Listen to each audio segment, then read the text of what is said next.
Good evening and welcome to the first Beyond the Front Page show for the spring 2024 semester here at Cayuga Community College, on a show that is produced and put on ARMA, the Auburn Regional Media Access, Spectrum, Verizon Fios, as well as the college's radio station, WIN 89.1. I'm your host, Guy Cosentino.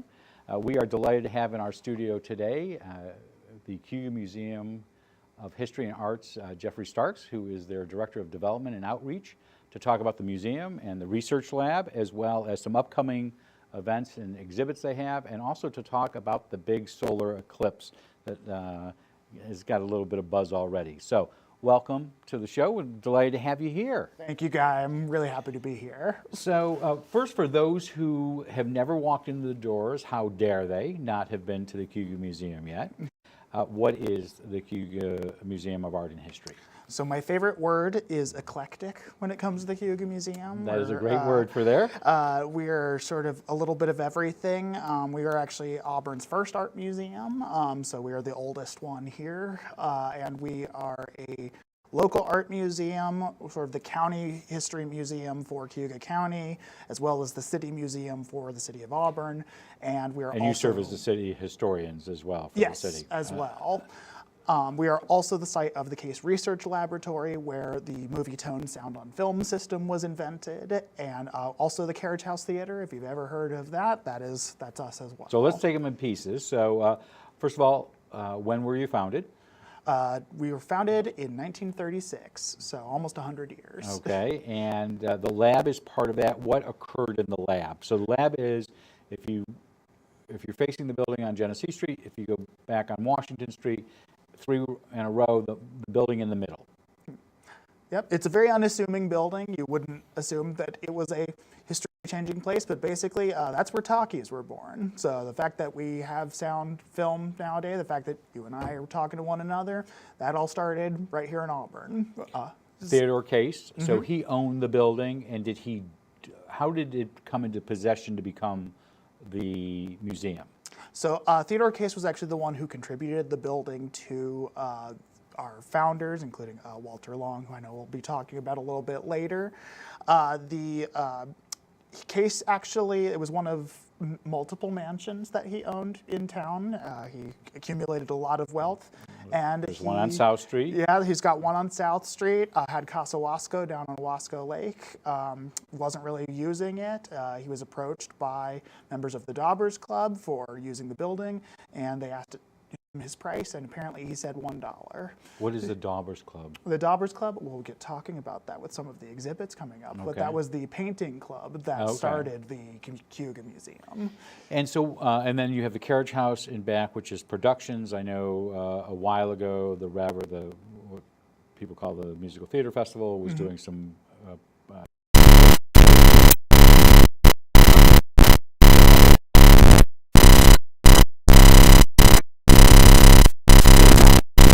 speakers, and you've done that.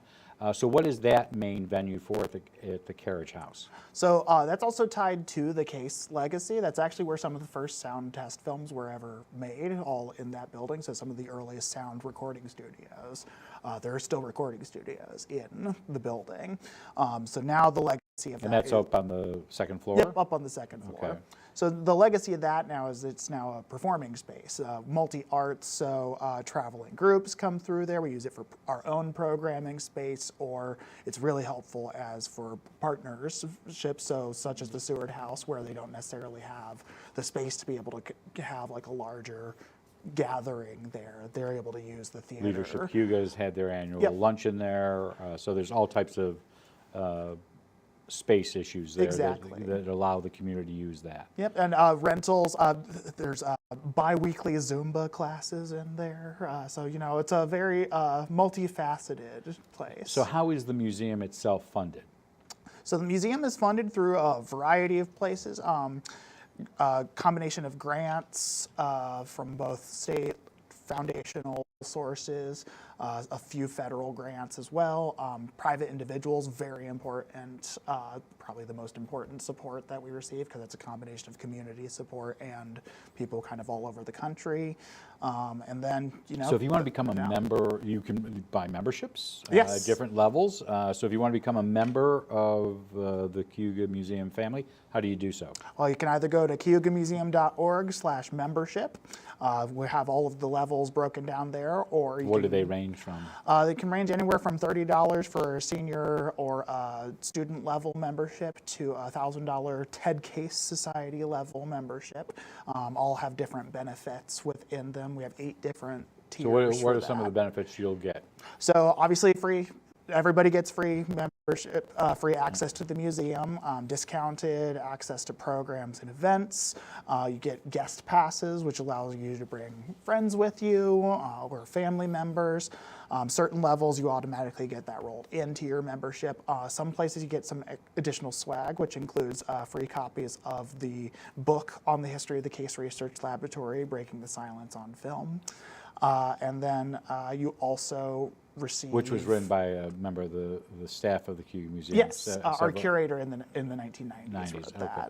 So if you go into the main building, which is a beautiful building, what do you do in the main building besides offices? If I went in there today, I mean, you're not going to see our offices, fortunately. It's just up there on the 2 floors. It's all exhibits. It's, as I mentioned, eclectic. Right now, it is mostly our art collections on display right now. It's a rotating set of displays. We have a few permanent collections, such as history of the Auburn prison, which is on the second floor. Up on the second floor. You can go into a mock prison cell. Not anymore. Not anymore. It Okay. is a modernized exhibit now. Exploring. You'll actually get to see some artwork that was made by people who were incarcerated in Auburn prison, as well as a lot more of the history going on.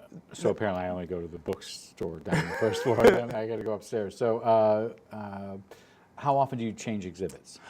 For the long-term exhibits, those stay up for multiple years. But for our what we call our primary exhibits for the years, those rotate from year to year. So we usually pick different themes for an exhibit that will stay throughout the year, and then there'll be some smaller scale exhibits that we have for a few months or something like that. So right now, there's 3 exhibits in different various stages and locations. Yes. So let's deal with them one by one.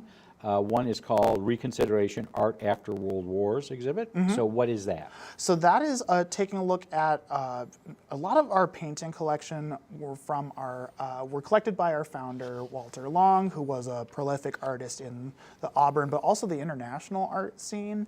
And he just personally knew a lot of major artists of his time, and a lot of the artwork that he collected was made by artists who were responding through their pieces to it's really hard for us to remember what the time periods after each of the world wars, was like. These were the most deadly wars in human history, just the level of loss at these times, and then the recovery from those wars, what that time period looked like. So this is looking at artwork through a historical lens of what were these artists responding to. And how many pieces are on display? Few dozen on display in that one. And that has already opened, but when does it go till? So that'll be open until April 6th of this year. And that is located where? That is all on the first floor in our main of 3 the Cayuga galleries. Museum. We talked about Walter Long, and he's going to pop up on occasion, but why don't we get to him right now? He helped found both the Cayuga Museum and the Schweinfurth next door. He was a painter. I think you and I have talked. I have a painting in my office, oddly enough, here on the college campus that was done by he many decades ago. Does he have pieces on display in this exhibit?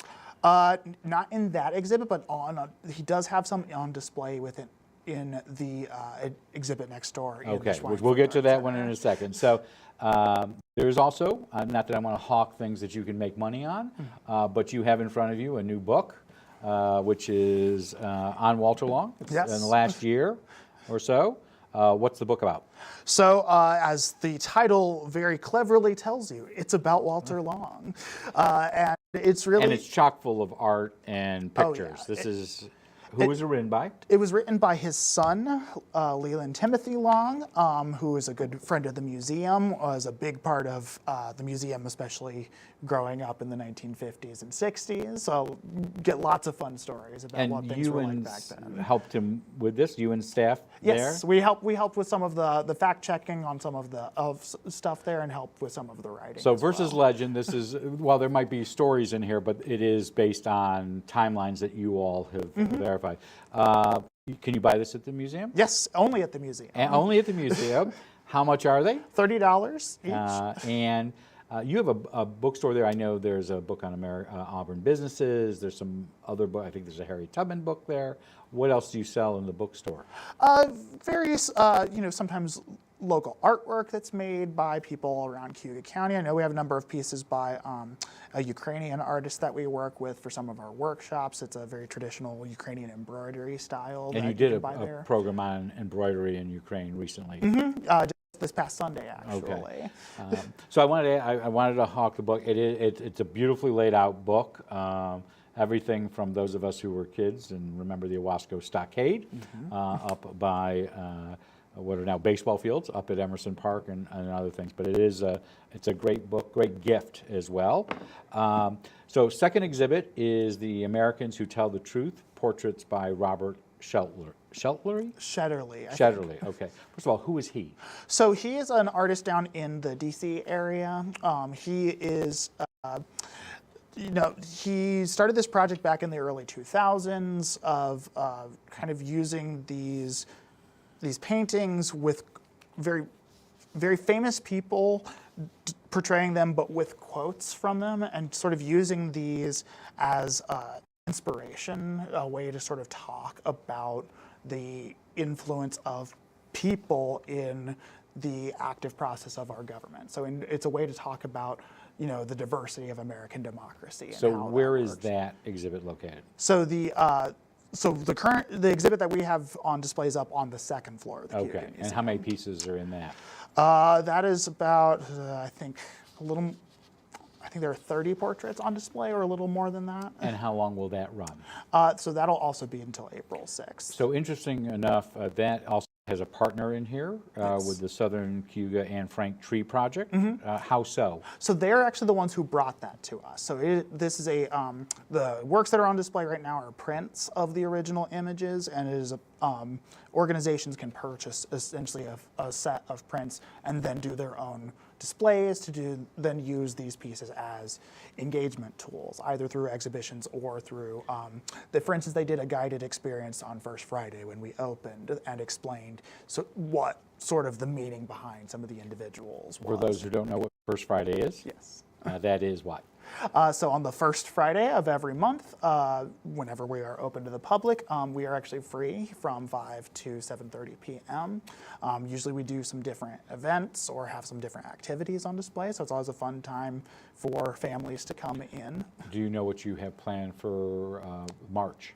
For the March First Friday, I don't know what the plan is for that yet, but for April, I definitely do, because that's. We're going to get to the eclipse in a second. I know that's what you're busting at the seams. So I want to talk about the third exhibit, which is Expanded Vision, 2 Centuries of Paintings from the Cayuga Museum Collection. What is that? So that is a salon-style display of basically half of our entire painting collection all in one go. So a lot of people. So it's a larger collection. It's a larger collection. So it's in a different space. Yes. Which is interesting. Yes. Where is it located? Over at the Schweinfurth Art Center. That's right next door to us. And it opened this past weekend? Yes. Okay. So roughly how many pieces are in that? So 90 pieces. So why do it at the Schweinfurth versus kicking the other 2 exhibits out? Not that I'm saying to do that, and having it all on one. Well, for one, it's a space thing. The Schweinfurth was purposely built as a modern art center, whereas the Cayuga Museum is again with Walter Long's involvement originally. Right, and that's what it was purpose built for. Whereas the Cayuga Museum, we're a historic mansion that became incorporated into a museum. So it's very different kinds of places to do that, but also we're collaborating more with the Schweinfurth. It's a way to really So I want to get into talk about that. So if you're a member of the Schweinfurth or you're a member of the Cayuga Museum, do you have to pay to go to the other exhibits? So Schweinfurth is currently free to access right now. Okay. Anyway, I believe until March 9th they Okay. will be with the shows that they have there. We are paid. At both ends It is of the paid range. entry. Right now, they have both ends of the rainbow, which is a Right. community, and Donna Lamb's been in here before, their executive director, to talk about that. It's a large community Right. exhibit. Okay. So they'll be free anyway. For us, it is a paid entry for Okay. up through April 6th, unless it's like a special event like First Friday or our. If you're a family member on a Saturdays at the museum. So 1 and 3 are next door, 2 are on yours. So I want to go into this little thing that people have heard a little bit about, largely in the bigger scope of the Downtown Revitalization Initiative. And the mayor a few minutes ago was talking about that, DRI. The goal is to have a campus. Yes. So tell us a little bit about, and again, I think we talked about this with Donna Lamb when she was on last time, but it's a much farther along than the last time she was here. So tell us what's going on. So the part of the reason we're doing this exhibit, this partnership exhibit, is it is a celebration of where we are planning on going as part of this campus. The idea behind it is to create what is called the West End Arts Campus, which is the idea of finally connecting the grounds between the Cayuga Museum and the Schweinfurth, which are right next door to each other, and creating this holistic space where the celebration of the arts is central to, everything that we're going to be doing, to affect the So community. this has been on here the in drawing Auburn. board for Yeah. years, but the DRI money is making this a reality. But Yes. you all have to raise how much money? So we're both over 90% towards our goals. For the Cayuga Museum, we had to raise $1.3 million. We have about $150,000 left to raise this year. Anybody who wants to contribute to that, you are welcome. We will always say thank you for anything that anybody's willing to give to that. But we are looking at Are there construction. matches involved in that? So far, there are no challenged matches Okay. yet this year. We think that we can make it this year without Okay. the Emerson Foundation. The Emerson Foundation will be making contributions as they usually do, but not as a challenge match this Okay. year. And then Schweinfurth has to raise how much? That one I don't know off my Okay. head. off the top So of my head. the goal would be to have this campus. When would it start being put together? So the goal is to start construction in spring of this year. We're waiting for a couple details to really confirm the actual dates on that. But the hope is with us ending our exhibits in April that we will be able to we will then be closing down to the public as the Cayuga Museum through the summer and fall of this year to then have construction on our campus. And this will connect both operationally, but does this mean, and there was talk about this in the early 2000s, late 1990s, about merging both organizations. And usually what would happen is one was having a really good set of financial circumstances, the other one wasn't. So one didn't want to merge with the other because of that. Then the circumstances would switch, and of course the opposite was occurring. They didn't want to merge because. Do you think, and I'm not asking you to speak for the boards, 'cause that's not your role, but is this looking to merge both as organizations, or this is to merge as a physical being so that you would be able to enjoy both venues? The second is really, because I think one thing that you get from us being two distinct organizations is that you get the,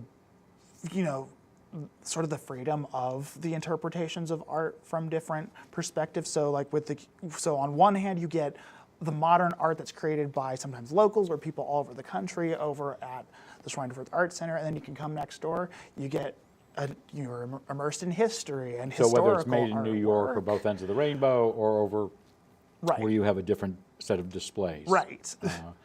So with all that, most of these exhibits go until the first week of April, am I correct? Yes. And people can Yes. go visit. Schweinfurth will be open a little bit longer than us, but we're aiming to close down after after the eclipse stuff. Oh, so what is a complete solar eclipse? So Look at, you're so this is excited a about very- this. This is what you. It's really You spent cool. 20 minutes to talk to just to get to this point. it's a once-in-a-lifetime event. For those who may remember the eclipse coming over back in 2017, nobody looked directly at it. It is still the sun, but Well, I think the President of the United States at the time did look at it. I think he might He did, have. yes. People, As we've seen that video. It's easy for people to forget. So the moon moves between the Earth and the sun, and if you are in what's called totality, basically it will be like nighttime during the day. So for this region, though, the last time we had a complete solar eclipse was 99 years ago. Well, yep, 1925. So what does that, so I don't know what magazine, local magazine, I don't know if it was the Oswego Business Journal or may have been 55 Plus. There's a full page ad. Somebody's doing a whole set, it's not the Cayuga Museum, but outside this area. Everybody's pushing this because it will be darker here than any place else in the United States. Is that? Yeah. Okay. So with that being said, it is on a Monday. Am I correct on that? Yes, it is April 8th. Schools, I will talk to Jeff Carzola about this on Thursday. Schools have all rearranged their schedules because of the event. But in general, before we get to the specifics, you got a couple things you're doing. Yeah. So tell us what you're doing. So what's really cool is I mentioned the Case Research Laboratory. So they were not just working on sound film back in 1925. Case was completely active in this. Oh yeah, he did a film recording of the last eclipse. Have you seen that? Unfortunately, it's one of those films that is you hear people writing about it, but was probably lost to history. So in many cases, and if you watch Turn Classic Movies, I'm a geek, I do that. Many of these films, which were silent, were not preserved. Right. And the nitrates sometimes just poof, they were gone. Now, as far as we know, it likely would have been sound film that he was working with. 1925. So an eclipse makes no sound. Am I correct? It's actually not true. Oh. He was working, the Colby Radio Research Facility was with him up on the roof of, not the Phoenix building, but the Masonic Temple next to the shrine, between the Phoenix building and because you're going to be at the Phoenix building on the 8th. We'll get to that, but between the Shine Theater and the Phoenix building. Yes. So they were up on the roof. And they were recording it. And so radio signals, especially radio people are really interested in eclipses because apparently ham radio does really weird stuff during solar eclipses where like the signals go. I'm sure people in me being in the media part of the college can talk more directly about what goes on during eclipses with. So you're going to have a couple of days leading. Oh, well, first of all, I want to go back to Case for a second. What were the results of that filming what was occurred on the Masonic Temple? Did that information go anywhere, and did it have any impact? Well, that's going to be a part of what our curator Haley Booth is going to be talking about in a special presentation on Saturday of that weekend. Okay, so you have events Friday, Saturday, and then a big event on Monday. So walk us through, because some of these are fee, some of them are free, if I remember correct. So walk us through what's going on. So Friday will be First Friday. So spoiler alert, we are doing First Friday in April. That'll be hands-on activities to make your own a pinhole viewer, which is essentially where the hole is so small that it actually makes it so that you can safely look at an eclipse. We will also at all of our events be offering eclipse glasses. So if Will you they maybe say need to Cayuga get some, Museum on them? They will not. They're from. We're working with tourism with them, so they'll probably say I Heart New York on them. So if you don't like that,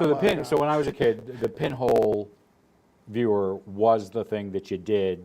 I'm a little bit older than you are, a lot older than you are. That was the thing. So pinholes, I don't know if they were necessarily done in 2017, but they're something you're bringing back for that Friday. Yes. So with families.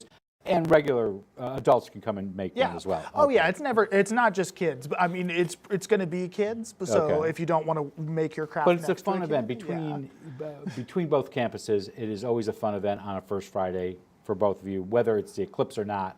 There's all types of stuff to be done. And in April, there will likely be lots of things going on in Auburn as well at that time period. So that's Friday. What are you doing on Saturday? So Saturday, Haley will be doing our curator will be doing a special presentation on what the Case Research Laboratory was doing back in 1925. and we found their recordings of the eclipse, like of the time they were timing it out, and like really just watching it the whole time, making So is it scientific one presentation, or are there observations. going to be several presentations people can come? There will be, so that presentation will be happening specific, that special lunchtime lecture will be happening on Saturday from 12 to 1. That is free for people to come to, but donations are gladly Okay. accepted for that.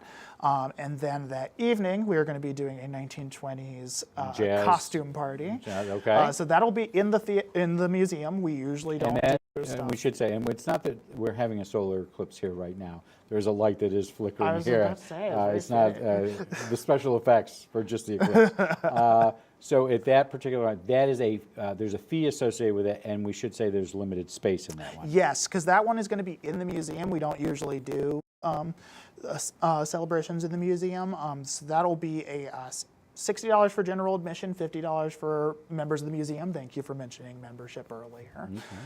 So that we will be limiting that because there will be food and drinks available for everybody. That's included within your ticket cost. And we are also doing a best dressed prize for people. We want people to try out their best 1920s outfits because, you know, it's a way to look back at what was happening the last time that an eclipse passed over Auburn. Anything on Sunday?